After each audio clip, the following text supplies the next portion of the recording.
O Cortiço, de Aloísio Azevedo.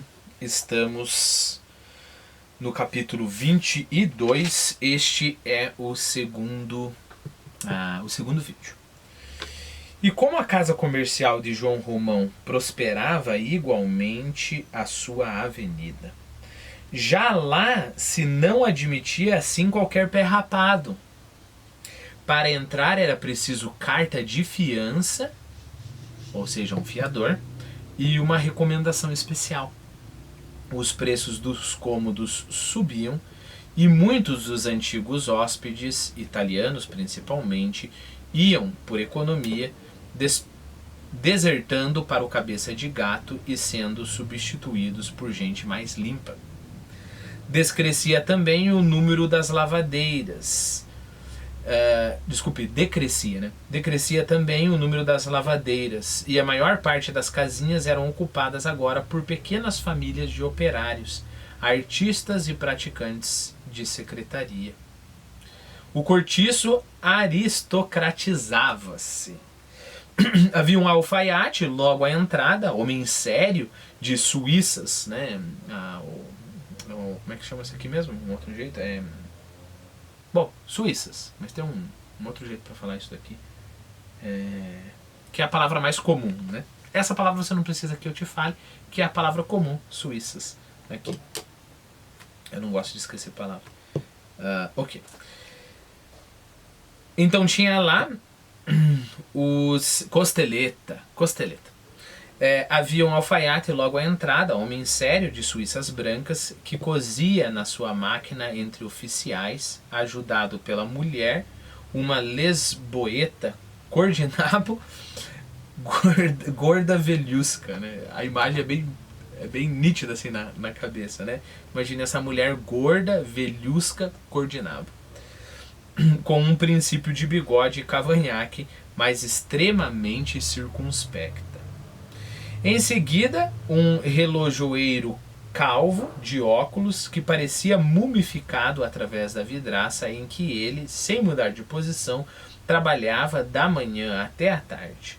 Depois um pintor de tetos e tabuletas que levou a fantasia artística ao ponto de fazer, a pincel, uma trepadeira em volta da sua porta, onde se viam pássaros de várias cores e feitios, muito comprometedores para o crédito profissional do autor.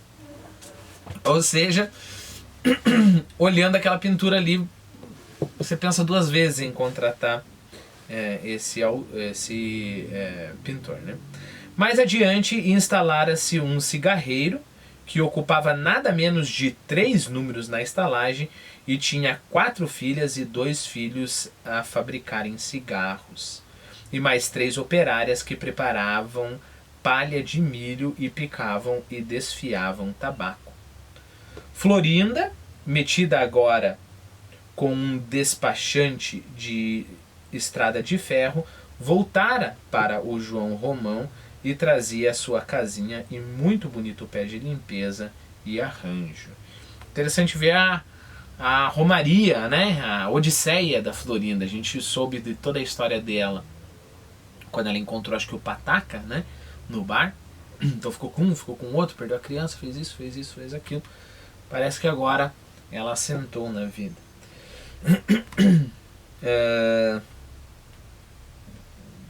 Vamos ali, trazia a sua casinha e trazia a sua casinha em muito bonito pé de limpeza e arranjo. E estava ainda de luto pela mãe, a pobre velha marciana, que ultimamente havia morrido no hospício dos doidos. Aos domingos, o despachante costumava receber alguns camaradas para jantar, e como a rapariga puxava os feitios da Rita Baiana, as suas noitadas acabavam sempre em pagode de dança e cantarola. Mas tudo de portas adentro, que ali já se não admitiam sambas e chinfrinadas ao relento. A machona quebrara um pouco de gênio depois da morte de Agostinho, e era agora visitada por um grupo de moços do comércio, entre os quais havia um pretendente à mão de Neném, que se mirrava já de tanto esperar a seco por marido. Alexandre fora promovido a sargento e empertigava-se ainda mais dentro de sua farda nova, de botões que cegavam, de tão brilhantes, né? A mulher, sempre indiferentemente fecunda e honesta, parecia criar bolor na sua moleza úmida e tinha um ar triste de cogumelo. Novamente, a imagem é muito feliz, né? A imagem do bolor, a moleza úmida e o cogumelo. Cogumelo, bolor, moleza úmida. Era vista com frequência a dar de mamar a um pequerrucho de poucos meses, empinando muito a barriga para a frente pelo hábito de andar sempre grave, né?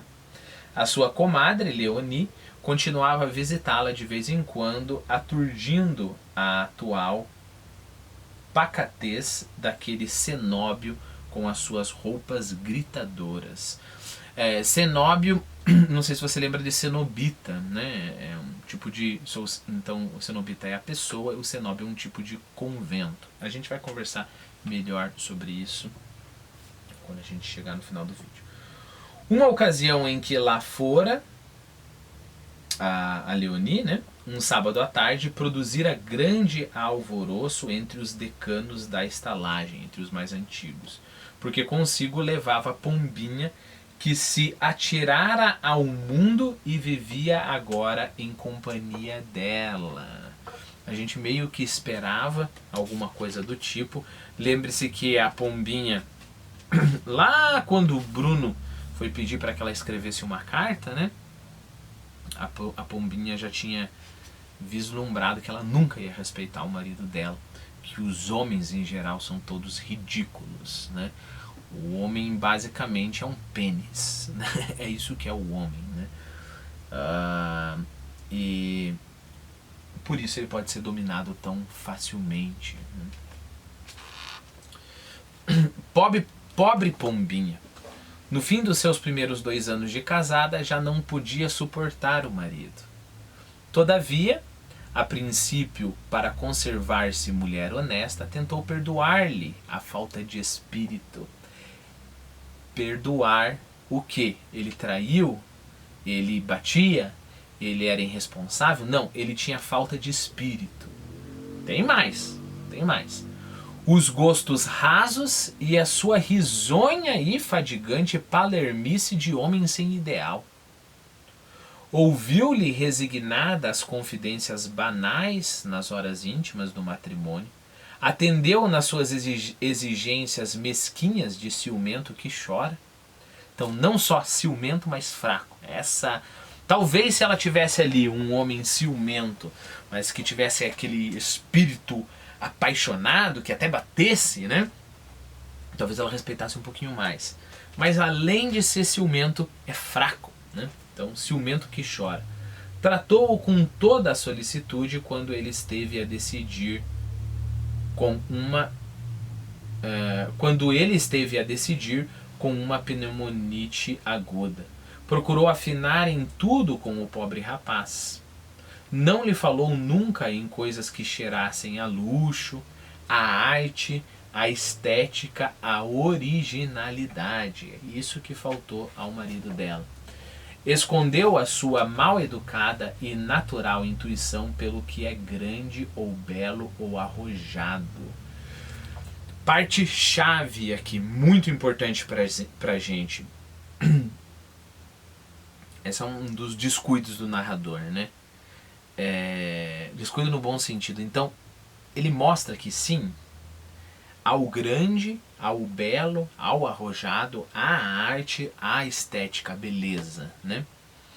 Só que tudo isso na Pombinha é mal educado, né? Ou seja, ela olha tudo isso de um modo tosco, né? Ela não tem acesso à verdadeira estética, né?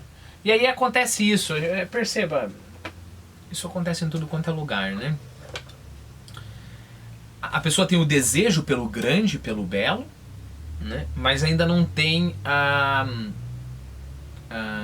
pessoa não é refinada o suficiente para o grande e para o belo. E aí acaba fazendo sempre o forçado, né? Sempre o... Então, por exemplo, a gente vê isso em pessoa que gosta de filosofia, né? Então a pessoa tem um certo... Algumas pessoas que gostam de filosofia, deixa eu consertar minha frase. A pessoa tem um certo chamado, né? O grande, o profundo chama essa pessoa, só que ela não tem, sei lá, um mestre para que mostre para ela que esse grande que a chama, no âmbito filosófico, vai dar trabalho para a vida inteira, né? A pessoa não sabe disso. Então a pessoa vai lá, pega um livro do Nietzsche, olha lá algumas observações superficiais e impactantes, né? Deus está morto, e etc, etc, e sai falando aquilo como um papagaio e como um teatrinho superficial e ridículo, né? Então perceba, o impulso do grande, do profundo, do verdadeiro está lá. O problema é que não teve ninguém para guiar aquilo e mostrar para a pessoa, olha, sem estudar ali uns 20, 30 anos é melhor você não falar nada, né? Lembre-se que pelo menos Platão, é bom você esperar uns 40 anos para você falar alguma coisa, né? Então não teve ninguém para falar isso. Então a pessoa, como eu falei, nunca leu nenhum livro de filosofia inteiro com a atenção devida, e se leu, não leu com a atenção devida, ou esperando que o livro fizesse os efeitos, e isso demora anos, né? E sai aí falando. E perceba, é mais ou menos isso que aconteceu com a pombinha. Então, ela tem essa intuição pelo que é grande, pelo que é belo, pelo arrojado, pela arte, pela estética. Só que tudo isso é mal educado, né? No sentido de que não recebeu a educação apropriada. E é claro que educação, nós não estamos falando de escolaridade, né? Lembre-se, educare é conduzir, ok? Então, educare é conduzir a algum lugar, é conduzir para o caminho bom, né? Escola é uma coisa, educação é outra. A gente espera que seja a mesma coisa, né? A gente espera, a gente tem esse desejo. Tá. E natural intuição pelo que é grande ou belo ou arrojado, e fingiu ligar interesse ao que ele fazia, ao que ele dizia, ao que ele ganhava, ao que ele pensava e ao que ele conseguia com paciência na sua vida estreita de negociante rotineiro. Mas, de repente, zás, faltou-lhe o equilíbrio e a mísera escorregou, caindo nos braços de um boêmio de talento, um outro como ela, né? Grande sonhador, com um talento, com uma determinada percepção, como ela tem, boêmio de talento, libertino e poeta, jogador e capoeira. O marido não deu logo pela coisa, mas começou a estranhar a mulher, a desconfiar dela e a espreitá-la, até que um belo dia, seguindo-a na rua sem ser visto, o desgraçado teve a dura certeza de que era traído pela esposa. Não mais com o poeta libertino, já tinha passado, mas com um artista dramático que muitas vezes lhe arrancara a ele, ao marido, sinceras lágrimas de comoção, declarando no teatro em honra da moral triunfante e estigmatizando o adultério com a retórica mais veemente e indignada. Vamos parafrasear isso, só pra gente impregnar na memória, né? Então está lá o marido da pombinha, vai pro teatro e tem esse ator numa dessas peças moralistas, né? Falando contra o adultério, falando em favor, a honra e etc, né? Repare, o problema não é uma peça de teatro ter moral, defender a boa moral. O problema é pregar isso, né? Como se fosse... É um púlpito ali, né? Então, malditos aqueles que não são fiéis, etc. Essa coisa superficial também, né? E aí ele chora, né? Com essa apresentação desse ator. E é justamente o ator que está pegando a mulher dele, né? Bom, a gente já continua a leitura no próximo vídeo. Vamos só ver se eu tenho algum vocabulário para comentar com você. Chinfrinada, né? Lembre-se que não era mais admitido chinfrinadas e sambas ao relento, né? Lembre-se, chinfrinada é coisa ridícula, grotesca, né? Então tá falando dessa festa, né, de baixa classe, né?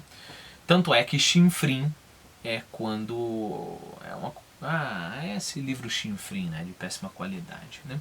Lembre-se que cenóbio é a habitação dos cenobitas, de monges, é um convento.